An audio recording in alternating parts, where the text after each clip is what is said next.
She's one of the top barrel racers in the United States, and her name is Christy Loflin. I caught up with her at the National Finals Rodeo in Las Vegas. So you're riding a mare these days, huh? Yes. Have you always ridden mares? No, actually, this is my first mare. Usually I ride huge geldings, and Moven's just a little 14 two-hand mare. How did you find her in the first place? I actually fell in love with her sire when I was futurting a different horse a long time ago, and I always wanted one of his babies. And she kind of came along on my radar, and we begged the people to sell her. And how old is she now? She's 8. Is that right in the sweet spot for a barrel horse, or is that getting a little bit old? You know what, if you can keep your horse sound and you have an excellent maintenance program and a great team of people, there's horses here that are running at the NFR that are 15, 16 years old. This is your second year qualifying for NFR, correct? Yes. Yeah, so what does it feel like the second year compared to the first year? I have a lot more confidence coming into this year just because I kind of know the routine, I know what to expect, and I have my own horse, so that makes a huge difference. Last year you weren't riding your own horse?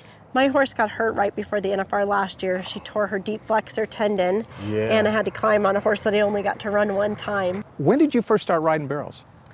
I actually started off doing 100 jumpers when I was growing up. I didn't get into barrel racing until I was in my early 20s, and my husband Ron roped, and I didn't take his constructive criticism very well roping, so I got into barrel racing. Oh, okay. So I've been professionally barrel racing since 2001. Yeah. Yeah. What's the hardest part about the sport as far as you're concerned? The traveling and being away from your family. It's a huge commitment and a big sacrifice, and it's really hard to be out there. Well, you got some of them with you here. My whole crew is finally here, so I'm really happy about that. Yeah, are they pretty good at helping you out? They're awesome about helping me, and they're my biggest cheerleaders, and if they weren't supportive, I couldn't do it at all.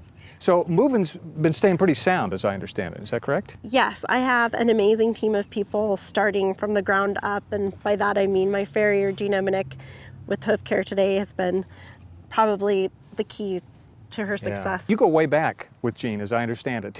Tell me about Scotty. Scotty was kind of a challenge. Yes, Scotty was actually my first pro barrel horse, and I got him off the racetrack. And we were going pretty good, and he's a little bit over in the knees and not conformationally correct, and had some issues where he had torn off part of his foot, and I was having a really hard time keeping him sound.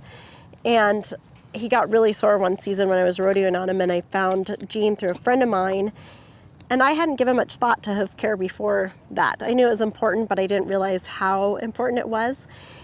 So I kind of stumbled upon Gene, and he got Scotty sound and working again, and we ended up making circuit finals several times, and he stayed sounder a lot longer than anybody expected him to. You have kind of had your eyes open a little bit to the whole idea of how to care for a horse's foot in sort of a way that is natural given the physiology of the horse.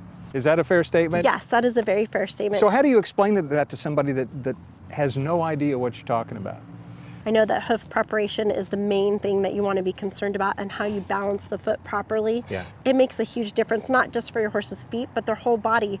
It carries all the way up to their shoulders, their hocks, their stifles. It affects everything on this horse. Are you into the hoof mapping? I thought that was the coolest thing, where you can actually start seeing how a hoof should look. Yes. Well, the cross-check system, you've probably seen him do it with the dialing. Every time Gene does that, he's spot on. I've had some horses with some different soundness issues, and I usually go to him before I go to my vet.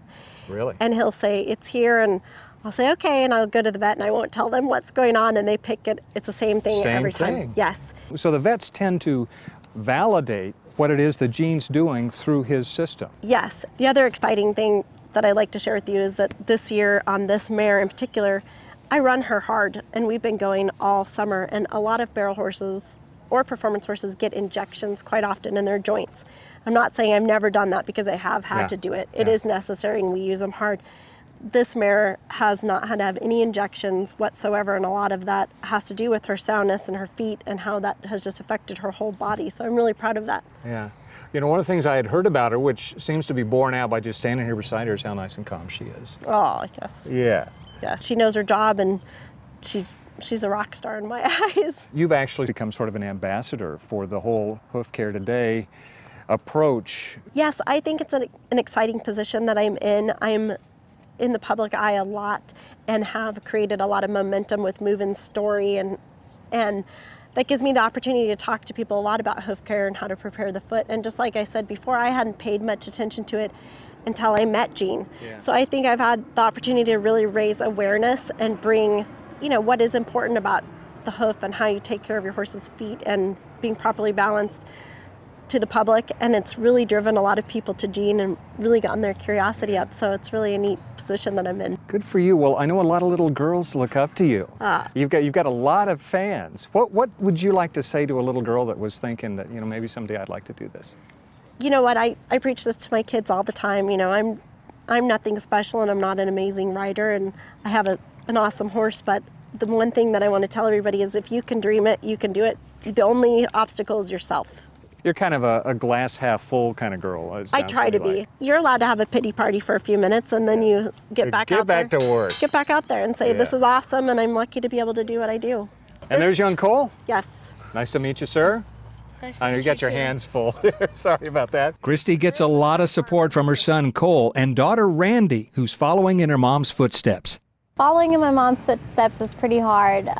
She has come a long ways in these past 2 years, but I think Trudy and I are making progress on her. Trudy is your horse? Trudy is my 8-year-old mare. Yeah. She's awesome. She's a little bay mare. She's a lefty, right? She is. Now tell folks what that means. And it's common for horses to go to the right barrel first, and Trudy and I go to the left. And I actually like it because my first barrel is my hardest for me, and I'm a left-handed rider, so I love it. I love going to the left first. Well, unlike some of the other sports where the maneuver is very defined and you don't have that option, you've got the option in barrel racing. Yeah, it's awesome. And some horses can do it both ways, but depending on how they're built or what they like, they'll go left or right first, and Trudy's always liked left.